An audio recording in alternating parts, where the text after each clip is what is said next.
So we're London Terrariums. I'm Emma and this is Tom. We started London Terrariums about 18 months ago, basically just out of a love of gardening ourselves. We both grew up loving gardening. I've got really fond memories of making miniature gardens at my grandparents' over the summer. And Tom's house at home with his mum was full of plants. It was basically like a jungle. So the first terrarium that we made, we basically used a pickle jar, and we'd read a bit about them before and just wanted to experiment. So we used all the stones from Tom's front garden. Now 18 months on, he doesn't have any stones in his front garden.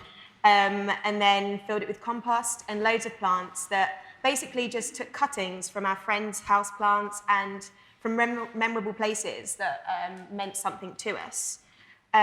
We found that terrariums became really, really addictive to make. So once you've made one, you want to experiment, keep adding different plants, different pot toppings. And it kind of got to the point where we had so many around our rooms and around our houses, and friends and family were asking to buy them or just have them as gifts. And it got to the point where we were making them for friends of friends, and then eventually people that we didn't even know. And then our friend Lerin, a very close friend of ours, opened up a cafe and asked us if we wouldn't mind installing some in there for her. So we did, and that was kind of the initial idea of this could be something. So we installed them in there, and that provided a lot of exciting things for us. So after that first install, we began getting a lot of interest for private commissions for restaurants and in-store retail displays as well. We also got a huge demand for workshops, which is something we were particularly interested in.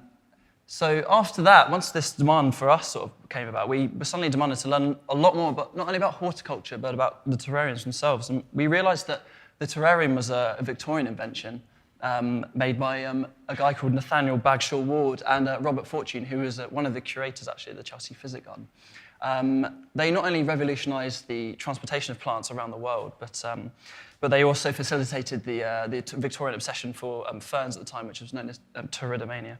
But we were so inspired by Ward and Fortune that we began to experiment with different soil and compost mixes, a whole number of vessels. It sort of opened the doors for us, really. We tried different mosses and things like that as well. But we also found that we hit a big learning curve. So when we had an install for Merchant's Tavern, which is a restaurant in Shoreditch, we realised that cacti and succulents didn't do that well, in the really closed, humid environments. And so we had some failures, but we also had some real successes off the back of that with that applied knowledge as well. We also realised that a lot of more tropical plants did well in them because of the akin humidity to that environment. What am I talking about next? So we started growing a lot of domestic herbs as well, like this wheatgrass here, and we do mint and basil and things. When you get mint and basil from your local supermarket, it doesn't do that well. You get a few leaves off it, and it's great, and you might pot it up, and it might sort of just die. But we realised when we put these in kilners and things, and we made them properly as a proper terrarium, we realised that our kitchens were abundant with them really. And this is wheatgrass is sort of growing quite overly well. So not only with these aesthetic things, we realised that basically we had opened the door to something quite scientific as well. We were recreating the transpiration process on a very small scale. And when we realised that, we had just hit the tip of the iceberg of the journey that we're about to embark on. Neither Tom nor myself have a background in horticulture, and that's something that we get asked quite a lot. But I think this is quite apparent in our branding. We both studied design and illustration, and I think that's really important to us when it comes to the branding of London Terrariums. So the typeface itself, Tom meticulously wrote by hand, and we're lucky enough we screen print it all ourselves as well. And I think that's something that we really kind of want to it's the embodiment of the brand. We're kind of quite inviting, but with a sophisticated back foot. The idea of a terrarium for us is that we want to kind of place it in between the kitsch kind of terrariums. So we see a lot of them with miniature people inside, that's not really as important to us. It's more about the science and the experimentation of how it actually works.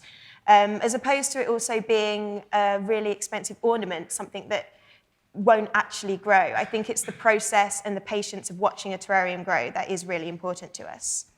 So we do a lot of the printing ourselves. We want to keep everything in-house, but we're also really lucky that we've got a lovely surrounding of friends, and the photographs and the photography that we use is done by a very close friend of ours. And I think that's something that's quite encapsulated in our whole brand. We want to keep it quite small and quite close to home.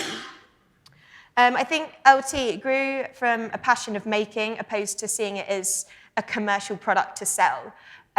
We love doing workshops, and the teaching people that's what we most enjoy. I think as well, this is it permeates through the tools that we use, which is a major feature for us. We wanted it to be that you can make a terrarium using anything you can find around the house. So the first ones that we used were a cotton reel taped to the end of a stick, a brush, and we don't have any spoons left in our house because we've tied them all to sticks.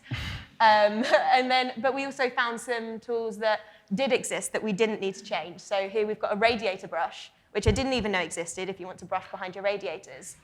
And this is a corn on the cob skewer that's stuck to the stick, which occasionally is needed when someone drops corks and other items into the giant carboys that we have. Here's a photo of Tom here using the radiator brush, which is perfect for kind of mirroring the profile of the carboys to clean inside, which before was really difficult, but with these new tools. So each project that we do provides a new challenge for us. So what's next? Well, we've just moved into a studio in Bermondsey, which we're really excited about. It's not only allowed us to work on essentially a more mass scale, but it's allowed us to experiment with much larger vessels. You can see some of these really large ones in the corner here, and keep stock of plants and really take note and conduct a sort of experiment on, like I said, on a much larger scale. We can even start growing our own moss as well, which is something we're really excited about. This comes on to our final point that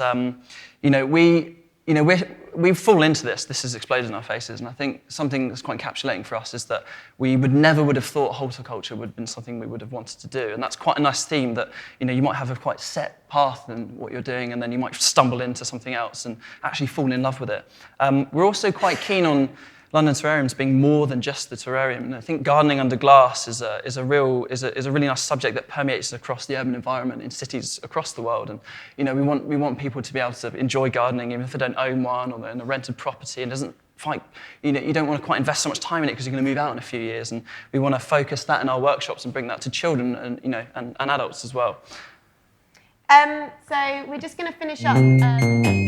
Sorry, we'll go back to that. I just want to finish up with saying thank you to It's Nice That for having us. And we're going to end on a film that we've just had to recently make. And I think this kind of encapsulates everything that we've just said about neither Tom nor myself have made a film before or edited it. But yeah, this is the end result. So enjoy.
Cool, thanks. Thank you.